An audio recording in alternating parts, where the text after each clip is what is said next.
Welcome. You're watching the Moody Lawyer. Justice served with experience and integrity.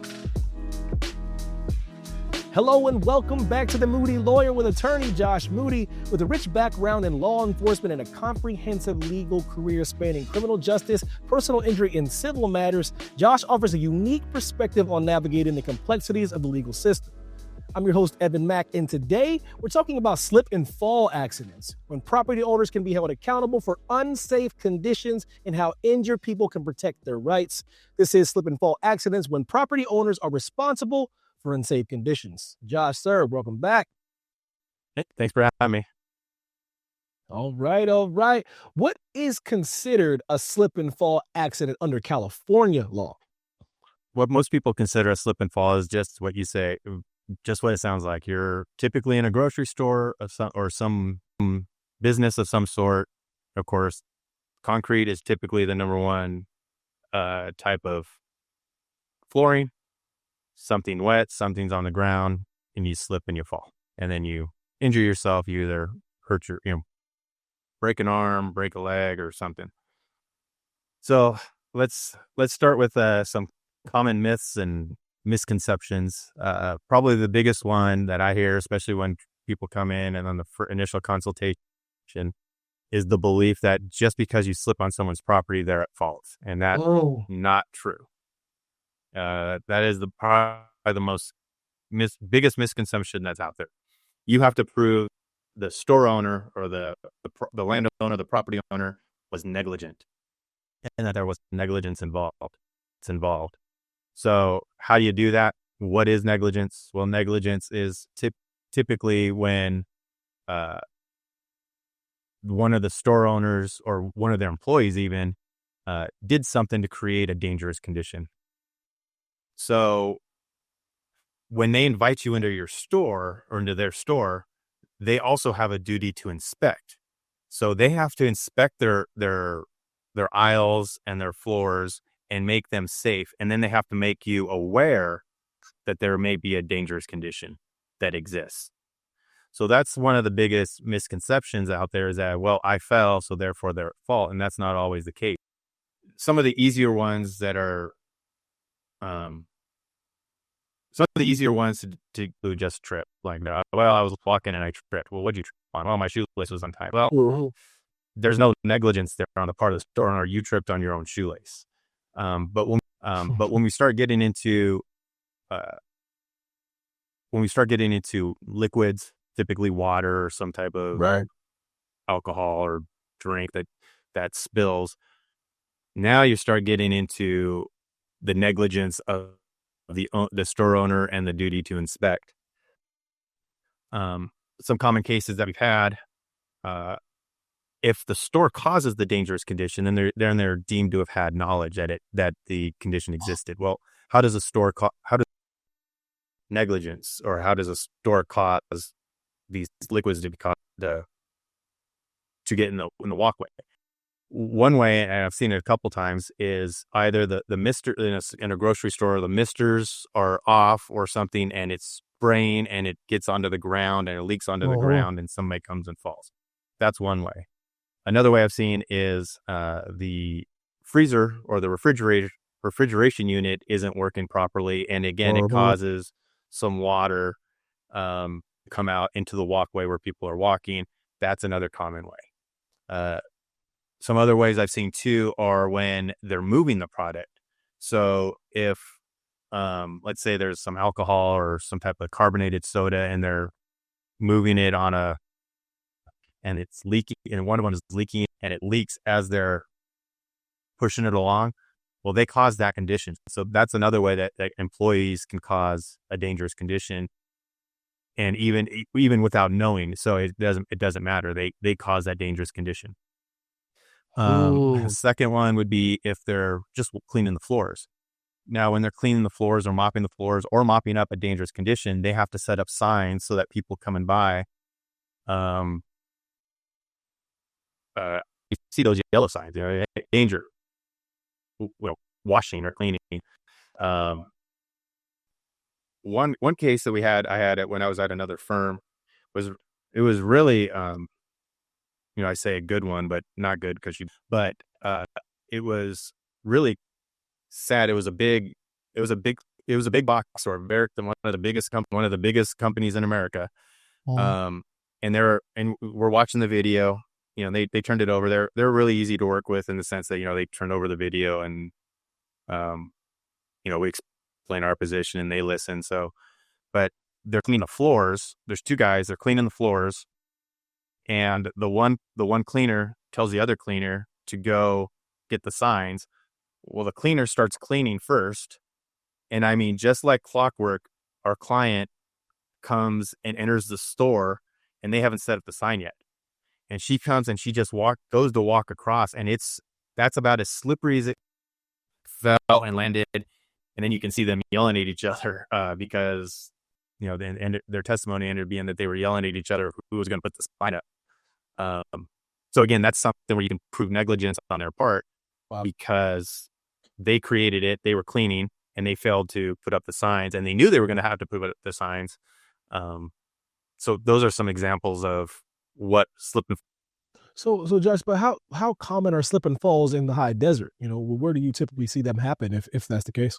They're pretty common, and I'd say probably the number one places are grocery stores, big box stores, places with concrete flooring. Most places don't put in carpeting. Those are probably the most common ones. There are some other ones. We've had a couple with dangerous floor mats where they Wow. don't keep them up. They're just they're ratty, and they lose their tackiness, their slickness, over time. So if they start slipping, they have a duty to make sure that these mats are not slipping and moving around as more, hundreds or thousands of people are walking, on them every day, making sure that they're up standards. And again, so they're pretty common cases. And again, the cases come down to, is there negligence involved? And then the second thing you got to prove is, what are your damages? Did you break your neck? Did you break your arm? Did you break your leg? Are the injuries minor? Are they serious? So those are the things in a slip and fall that you have to consider. Yeah. I said so. How do liability and insurance usually come into play in these slip and fall cases? Some of these companies they're very big. They're self-insured, but insured. But a lot of them have insurance through typical insurance carriers, and they have most of them have law firms on retainer. So we deal with the same attorneys all the time. So we know that this grocery store uses this law firm, and we've dealt with them before. Or this group is self-insured. They deal with them. In fact, I've had it a couple times too, where you deal with somebody at a certain store. I don't want to give specific stores, I don't want to get anybody in trouble. But then they've left their law firm, and they either created their own law firm and went somewhere else. And so now you're, I used to represent this department store, but now I represent this department store. So, most of them, they're pretty big, and they either self-insure or they use big insurance companies, and they use their own attorneys that they're on retainer, because these are big corporations. They're countries, so they can afford to either self-insure or to pay their own attorneys. So that way they have more control too on what they pay out, as opposed to what an insurance company wants to pay out. So what kind of evidence is most important to kind of gather maybe after that slip and fall? Why does timing matter so much, if at all? So when somebody comes in, we take their slip and fall case. The number one thing we do is we send a preservation letter. We tell them preserve. Number one is probably your video. And nowadays, cameras are just, even from 10 years ago, the cameras are just so much more advanced now than they were just a few years ago. And they have cameras of every angle and just video everywhere. So they have to preserve their video. And most stores have a policy of, if there is a slip and fall, or if anybody's claiming they're injured, they has to be reported to the store manager, and they're required to write a report. So our number one thing is making sure we get so that we can look and see who caused the dangerous condition, how long was that condition there, was there a duty to inspect?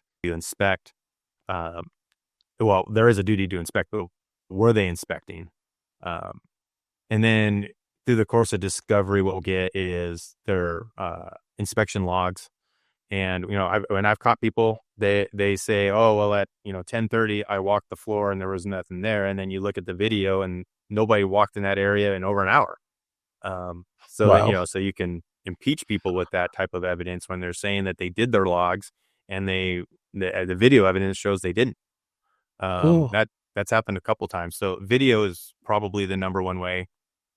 And of course, the facts. There's kind of cases where the facts kind of speak for the companies want that kind of video because a lot of times it can clear them of liability. Probably the most common way, and unfortunately, we had a client several years ago. um, he slipped and fell and blew out his knee, and we saw the video, and unfortunately, the person who was walking in front of him had some water, and it caused this water to leak, and was she opened the bottle and she caused it to leak, and he came right behind her and slipped and fell. Well, that's her who caused the dangerous condition, and he walked right behind her. I mean, he's not even 30 seconds behind her. So of course that absolves a lot of liability on this. So you do all this investigation to try to find that woman who caused this condition. They don't have, if you can find that person, then they don't have, if you can find that person, then they end up not having any assets as it is. So, but again, that's an example of what did the store do that was negligent? And if the Mhm. answer is somebody else did something negligent, then you have to go up. Mm, mm, mm. So what defenses do property owners or their insurance often raise to kind of avoid paying these claims? Yeah.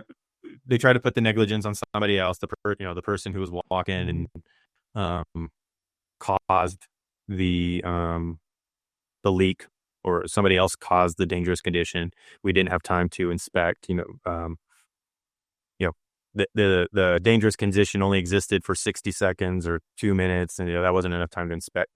Uh, th- they will raise, hey, we have a duty to inspect. We inspected and there was no condition. That's another defense they try to raise. Oh. Uh, that's a big one.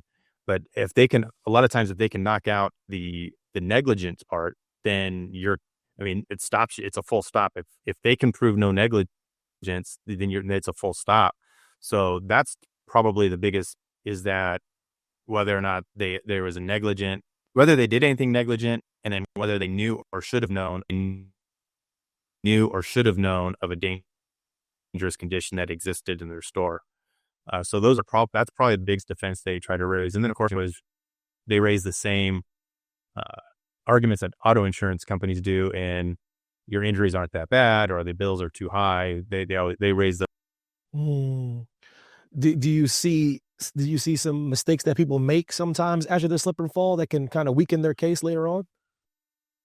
sometimes not reporting it can weaken your case, because if you report it and it goes to the store manager, you kind of lock them into you've knocked the store into at least some type of preliminary statement of, well, case logs were not up to date, or case logs were up to date, or inspection logs.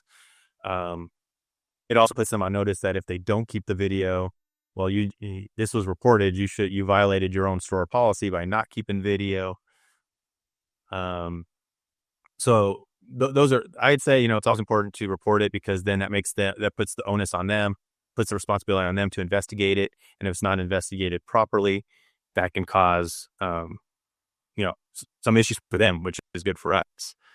Uh, Another thing is, people, they don't take good pictures. They might take a picture of a puddle, but that doesn't do us any good. We want the whole store. We want to know how big this puddle was in a large store. But